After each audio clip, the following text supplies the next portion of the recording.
for the front end. I was trying to speed this one up, so I already cleaned all the flashing off all these parts. Hopefully that makes it a little less time. Same thing, pretty much exactly all across the board as doing on the rear end. I also use the medium arms front also. That's the only non-stock part that I use for the front.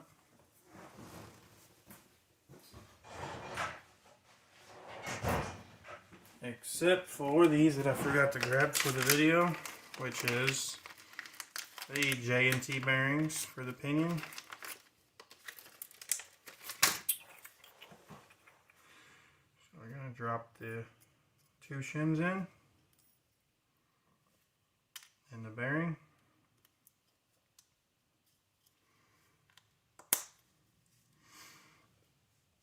And drop the pinion. Set that there.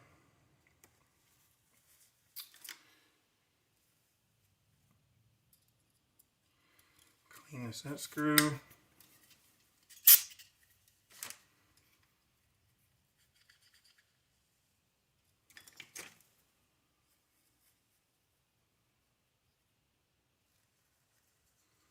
Clean the cup.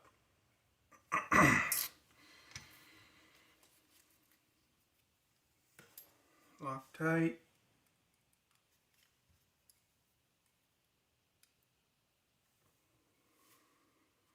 Pretty much the whole front end is identical repeat of what we did on the back. The threads are really tight. Let's put it on there.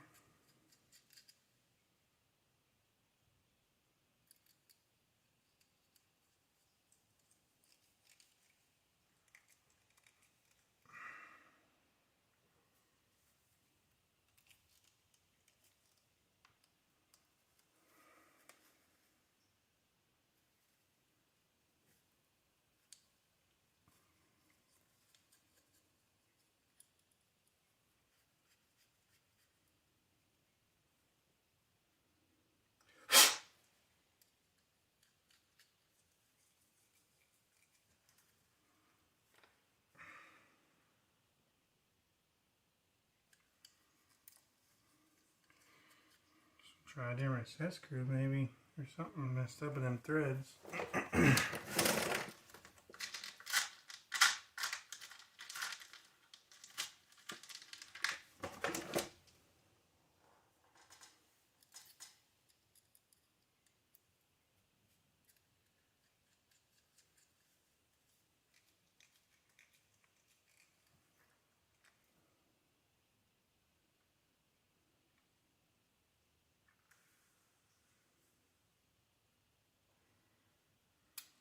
That's not good.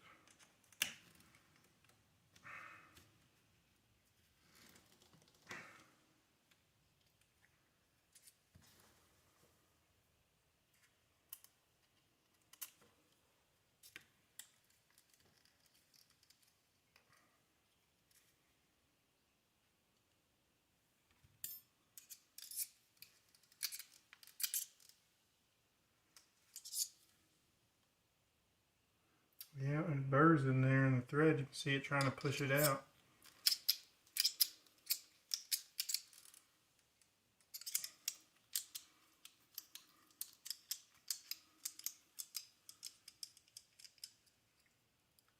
Look at all that burrs. Sometimes the machining stuff just doesn't go as planned all the time. Sometimes it just ain't perfectly clean. Well, we'll get this cleaned up. Might ruin a set screw or two, but there we go. That's set screws pushed all the way through.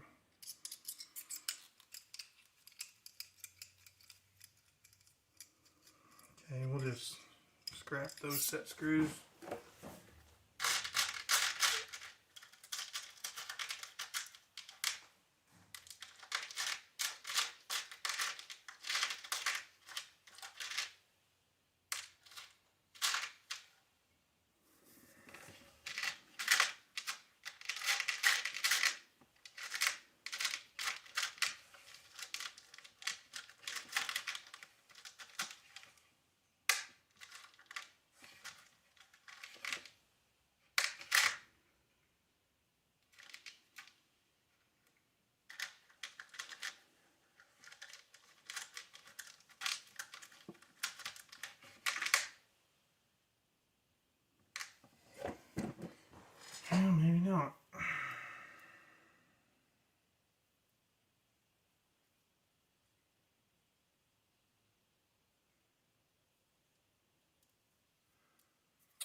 Alright, we'll try that again.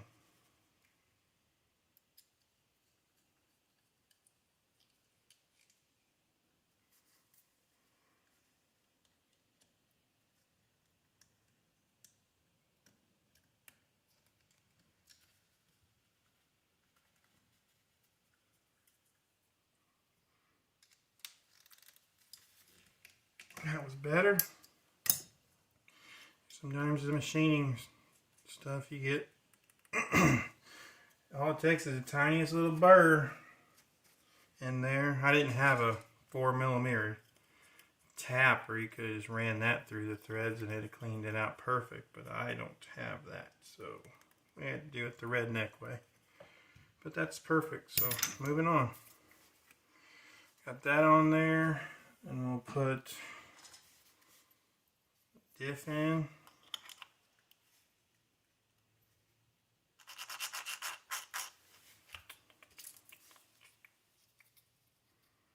Pretty much the exact same shimming as the rear.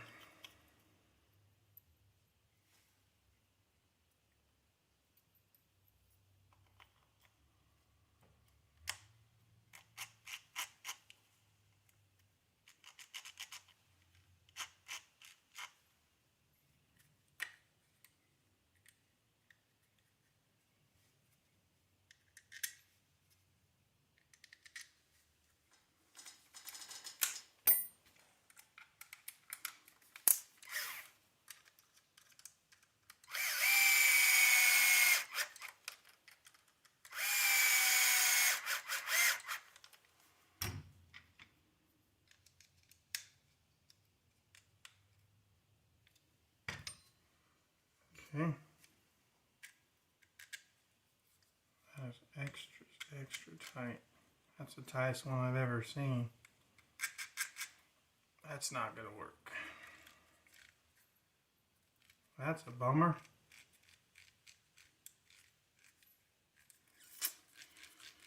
That's what you get with injection molding and machined gears and stuff. Not every one is exactly the same.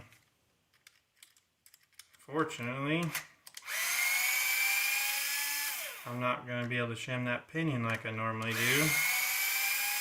I have to take that one shim out, which this is not a WRC's fault. This is me not doing it the way the instruction manual says to do it, which is one shim on the pinion. Sure, we take and shim it exactly like they say to do it, and this will be perfect.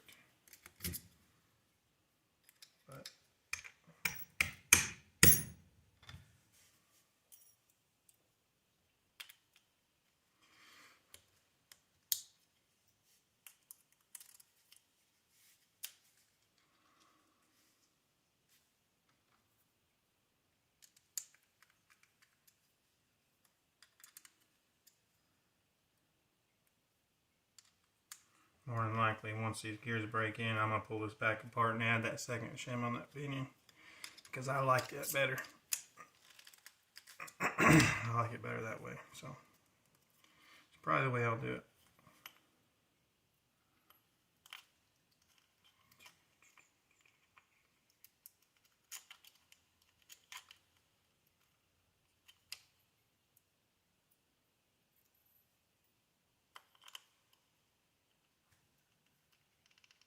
Yep, that's perfect. See how smooth that is when you just take that. But like I said, if you can add that second shim on that pinion, it is better in my opinion. Like I said, you get more contact on your teeth between the pinion and the ring gear. More contact's just going to be that much stronger. Plus the teeth will actually mate together a little bit deeper in the tooth, which is going to create a lot longer lasting gear and smoother. Once they break in, the teeth will actually be smoother. But this one was, I mean, it was so tight it wouldn't even hardly turn, so you can't, obviously you can't have it like that, so Now we're sending shim with stock. One bearing, one shim on the pinion, and I got one shim on this side of the cup moving the gear that way. Once this breaks in, obviously I'm going to have to add a second shim on that diff so it don't rock back and forth. And as the gears break in, that shimming is constantly changing. And once this gear gets worn, you'll eventually have to put a shim over here, tightening it up. The ultimate goal is just to have it just hold this pinion, and you just want to have a tiny bit of backlash on that. You don't want excessive play. You want just the tiniest bit of backlash. Just enough that there's no binding in the gears, but not loose enough that you're going to wear your gears all funky. Alright, we'll install this B block. I use the middle location, the middle pill.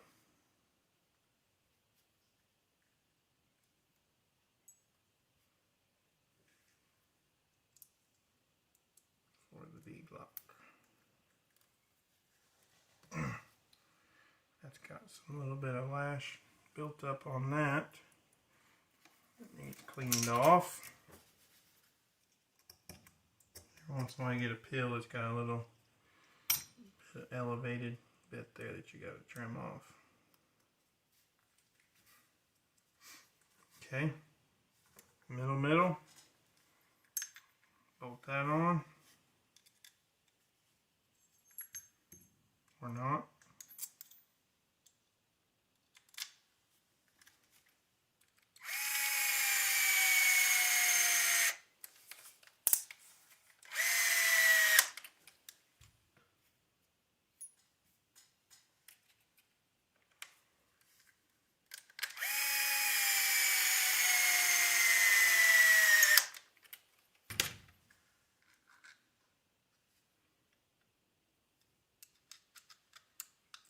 Check those.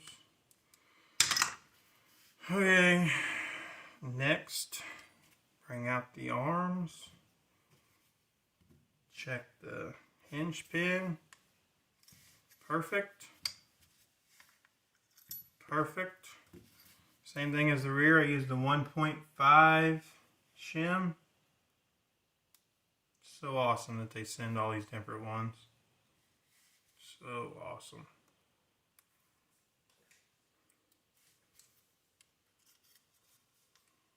That on there. Shim behind the arm so that it's pushing the arm forward.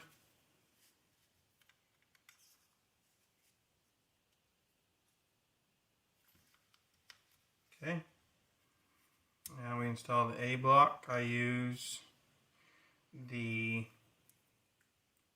pill with the highest location, so the upper pill. This is kind of one of those adjustments I changed a lot, is these pills. So, but this is a really easy, probably the easiest to drive setup. Right here is middle here and up here. That's probably the easiest to drive front end geometry for this car that I have found. So that's what I'm going to build this car as, because I'm going just pretty much baseline settings with this thing. My baselines on there, because like I said, I don't even know what track I'm taking this car to next. So we'll go up location there.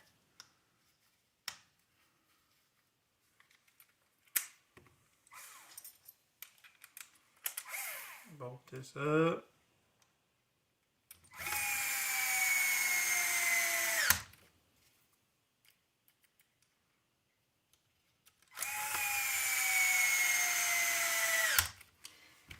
Same thing as the rear. You want to make sure you back those off till tiny bit of play back and forth, so you know there's no bind happening on that arm. Those are free as can be.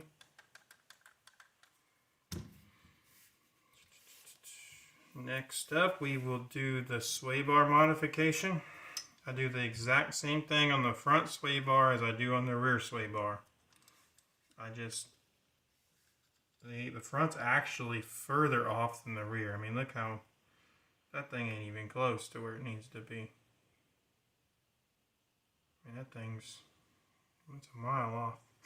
The front car, the car comes with a 2.3. That's actually my baseline sway bar that I run most of the time. So like I said, I just take it and I bend this up. So bend the sway bar in, and that's perfect. That's what you're looking for, is get that sway bar right over the center line of your cutout for your sway bar length, right where basically where the screw goes through. That should be the hole you're aiming for, is that screw hole. That looks perfect.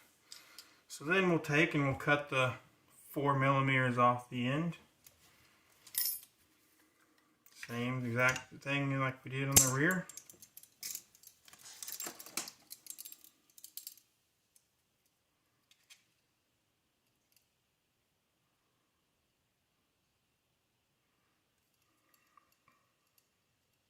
Don't gotta be super critical. I stopped at 4.04, 403. It don't have to be right on 4. Just really, really close.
Alright, sway bar has been modified.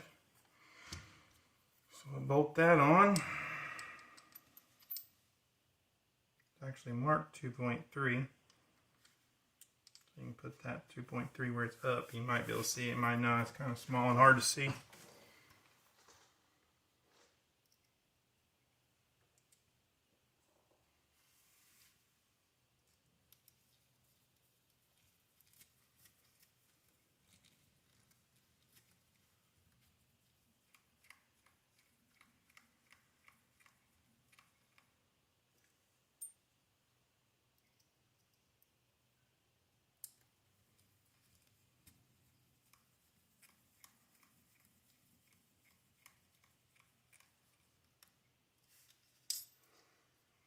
Set screws.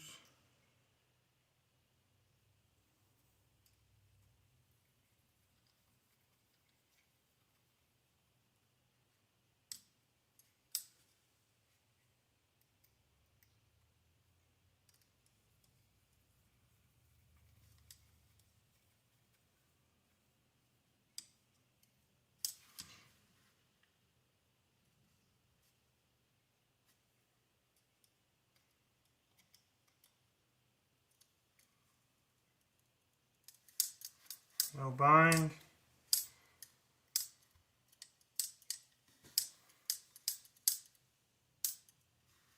And now play about the same on each side. Okay. We'll do sway bar links now.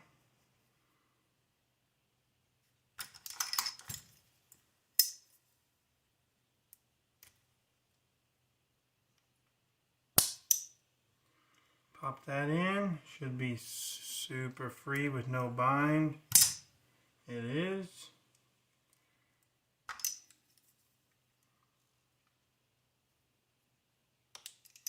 Same at the bottom. Super free, no bind. Put that on.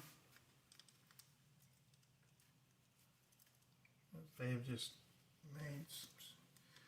This kit is just going together so nice.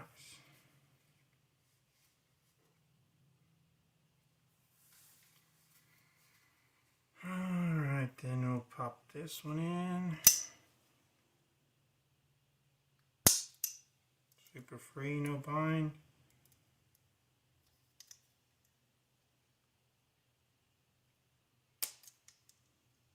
Super free, no bind.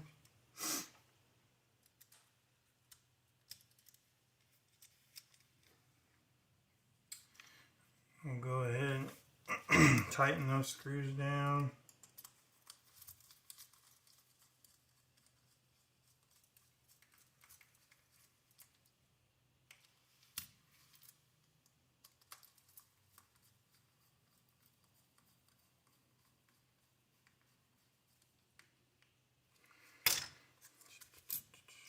Okay, now for the setting these, it's super easy because you cut the 4mm off. You just set it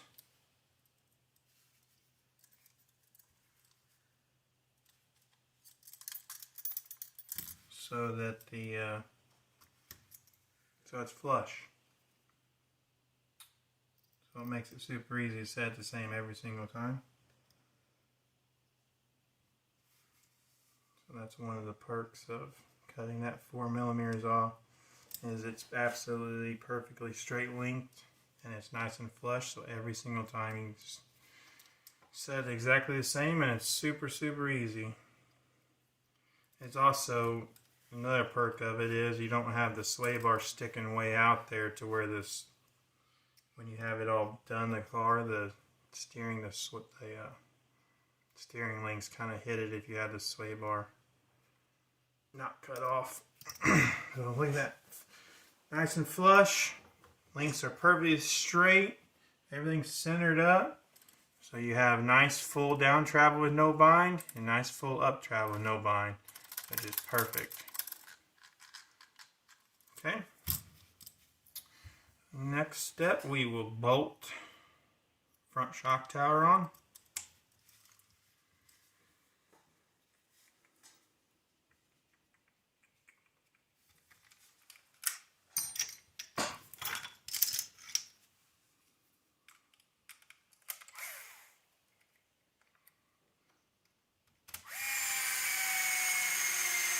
No cool tips on bolting front shock tower. Screw it on.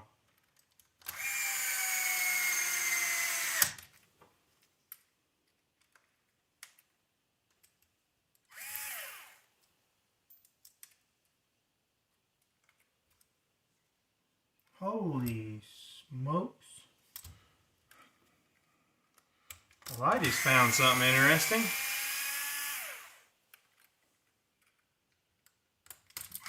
Never know what you're gonna get.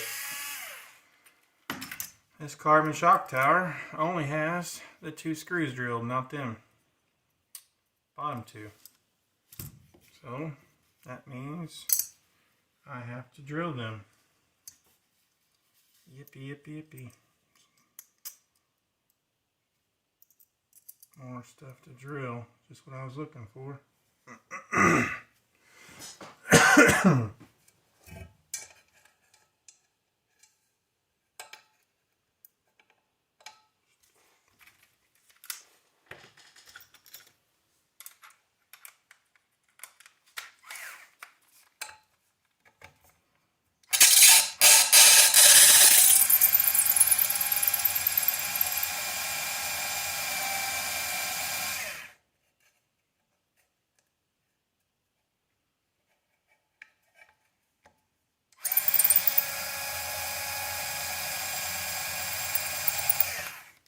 Dual drill bit, get a new one.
Battery is dead.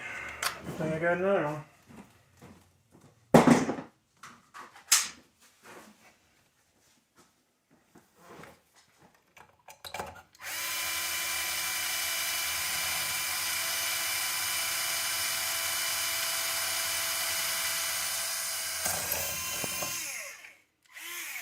Jeez. Alright, now let's try to bolt the front shock tower on. Probably work a little better this time.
Alright, front shock tower is on, mess is made. Moving on. So for the front upper arm, play around with this a bunch also. I just pretty much settled on just sticking with running in the middle location. That feels to be about the best balance. Felt like there was advantages of running it all the way down, and then I felt like there was advantages running it all the way up, but both of those ways I felt negative effects also.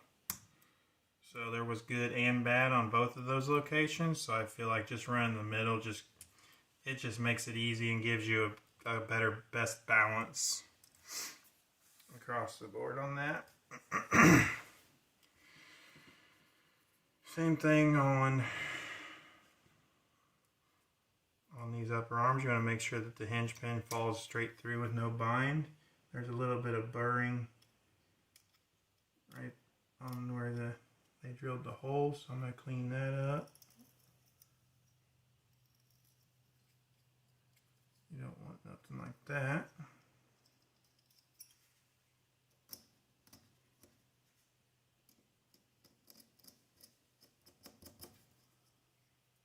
Okay.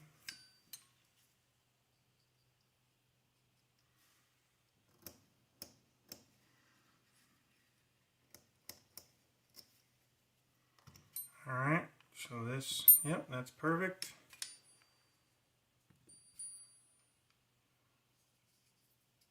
That one's a little bit snug, so we'll just, that's probably from where I was in there with an X-Acto roughing that up, just trying to clean up the burrs.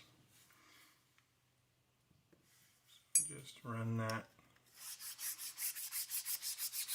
file through there, clean that right up.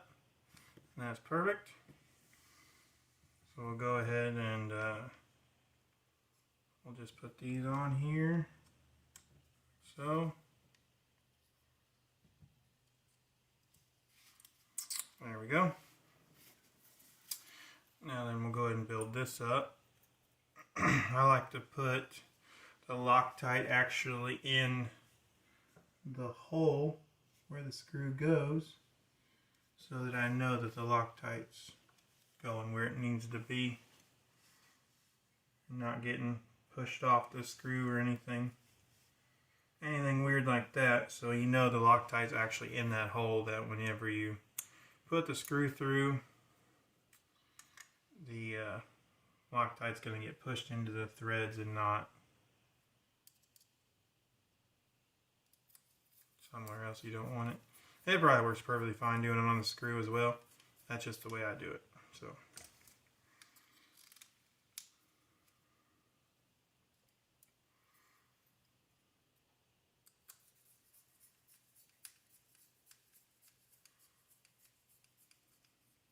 You definitely want to Loctite those screws. Okay, that's built. Now then we're going to get 2 more of the middle location pills. Pretty cool how they send you with a whole bunch of pills too, huh?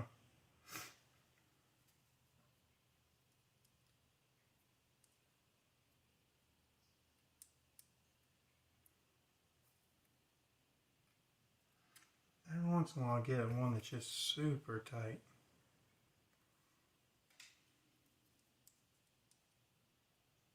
See? This pill here went right in. So you can either use pliers and force that one in, or you can just be crazy like me and just pull out another pill that fits better.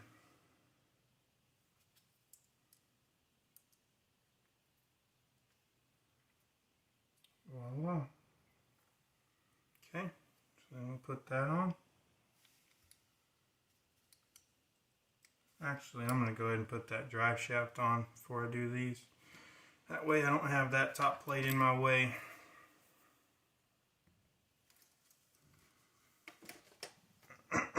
Same thing with the rear. We did on the rear. Nothing fancy.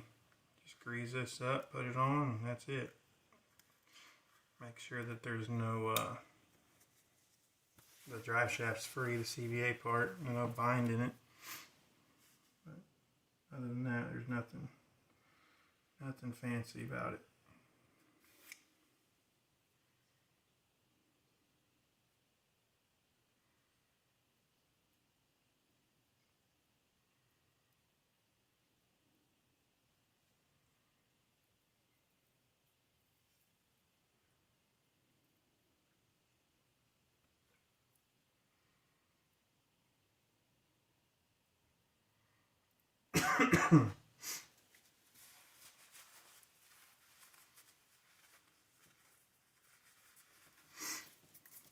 Okay, put this through here, move it around, drop in pin.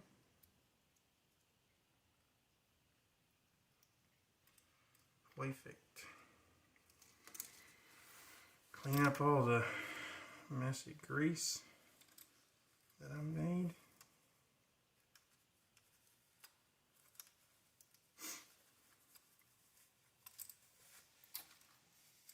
That's nice and free. That's what you want. So then put the clip on.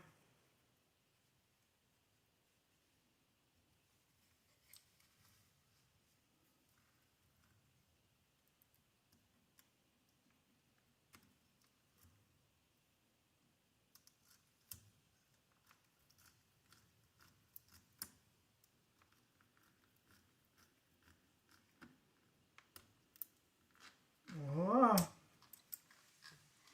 There's that.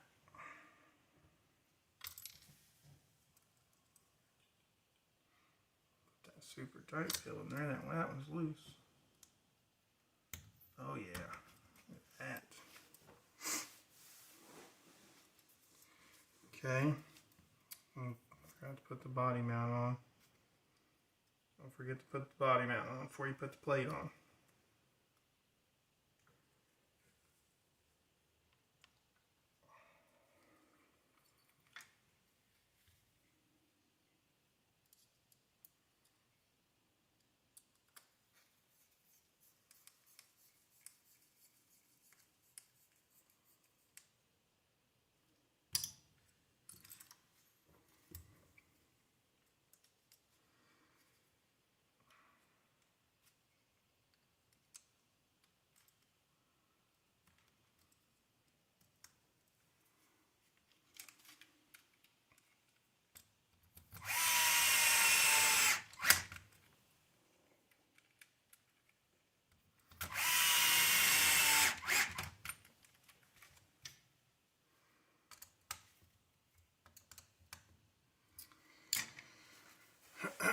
there's that.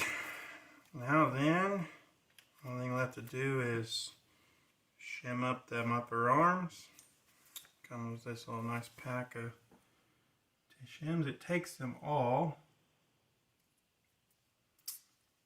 but you do have to sand down one because it's generally too tight with all of them.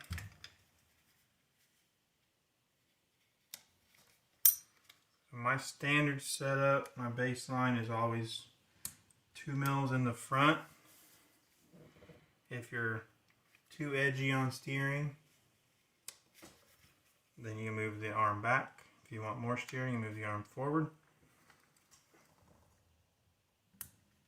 2 mil in the front is pretty much my run most of the time, unless I'm on a super high grip track where the car is super edgy. Or if you're on a crazy blown out rough track, it can make the car much easier to drive running those back. So that's a good thing to do also.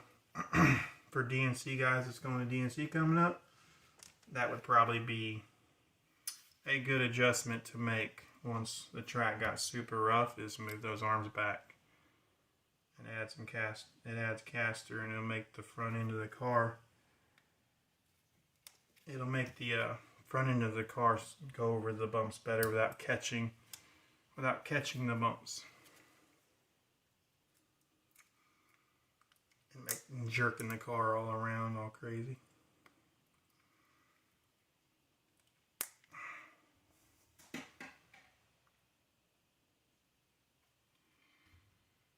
So here is the one you gotta sand.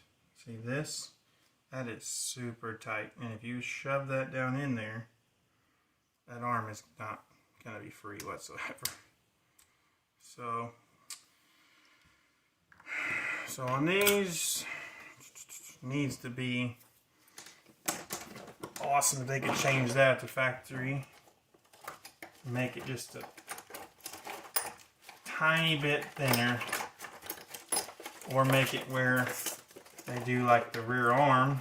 It'd be awesome if they did like the rear arm, where they send you a whole pack of these like this with every single size 0.25 difference, and then you would be able to shim that perfect all the time. That would be ideal.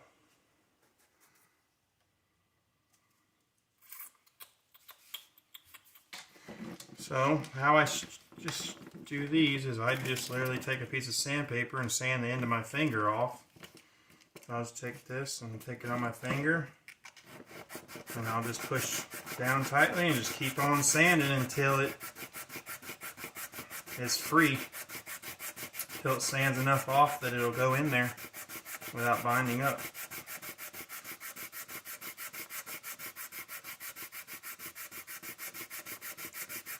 It definitely sands your fingertip down. You're sanding some skin off with it. It ain't fun, but I don't really have another way to do it that's any better, so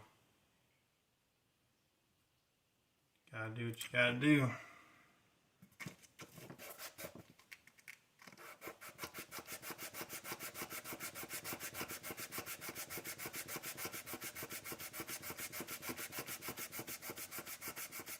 I think this is probably like a 2 mil shim, and it probably needs like a 1.5. No, this is a 1.5. Yeah, so it probably needs like a 1.25 or so. I'll measure this when I get it down where it feels good in here.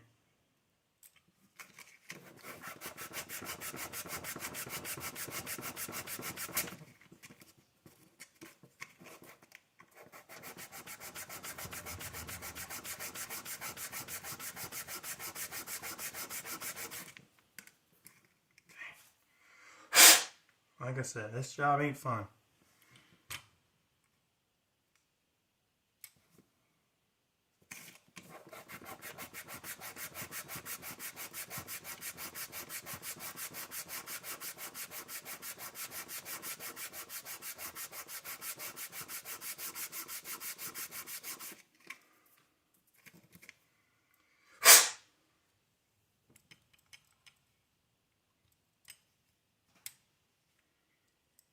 getting closer.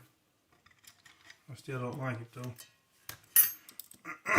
You want really no resistance on those arms at all. You want them as free as possible.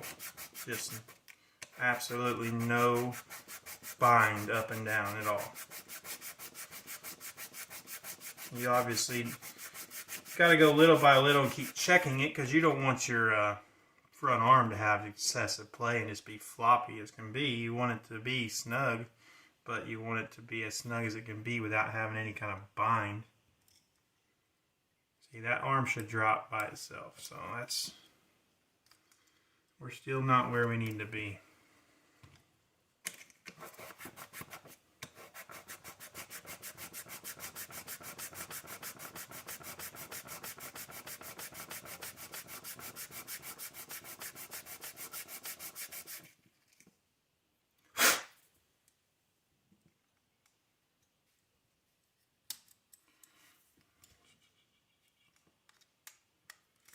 Sometimes this can get a little crooked whenever you put it down too, so what you do is just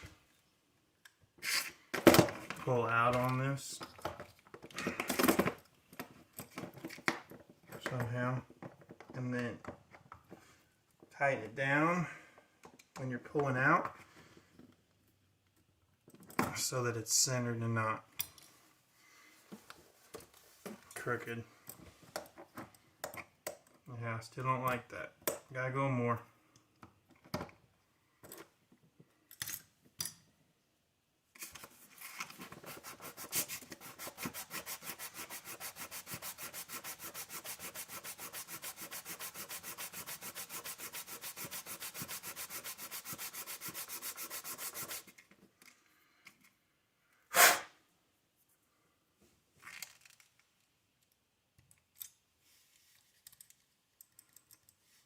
WRC, if you watch this, make us clips different sizes.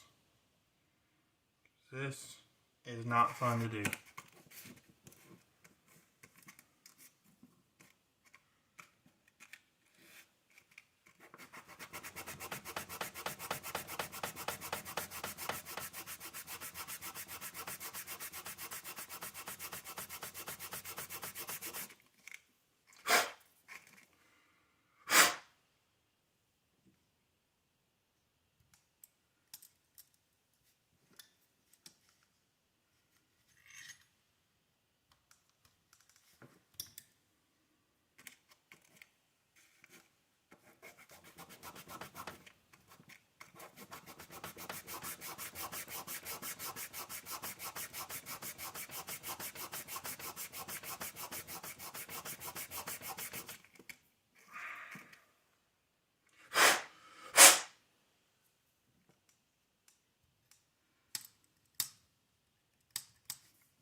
Getting pretty close. Still need a little more.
Yeah, I'm gonna call that good. I like that.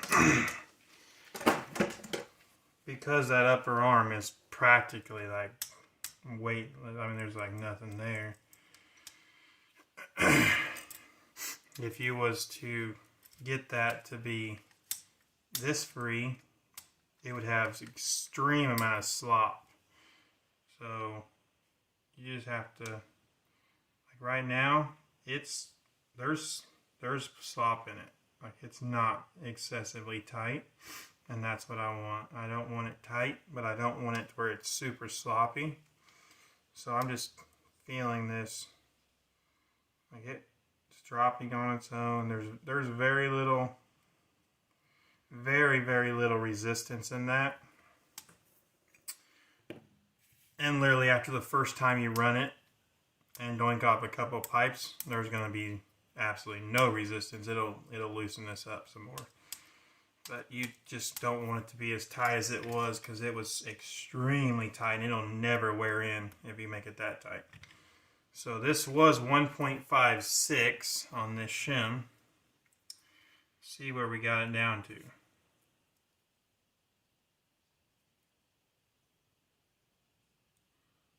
1.42. So obviously it would be hard to make a shim that's 1.4 millimeters. That's kind of an oddball size. So it just is the way it is, I suppose. Having to sand these down. There's got to be a better way they can make this where it's a better fit, though, in my opinion. That way you don't have to sand your fingertip off.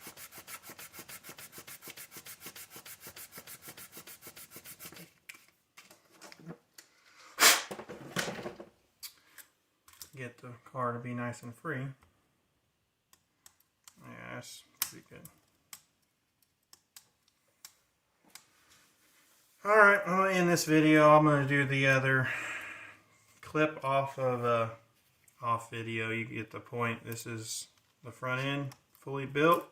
Everything is nice and bind free. See all the arms dropping on their own, super free. No bind in the sway bar whatsoever.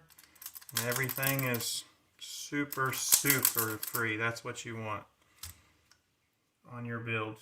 So I'm going to end this video right here and let my finger have a rest before I do that other clip.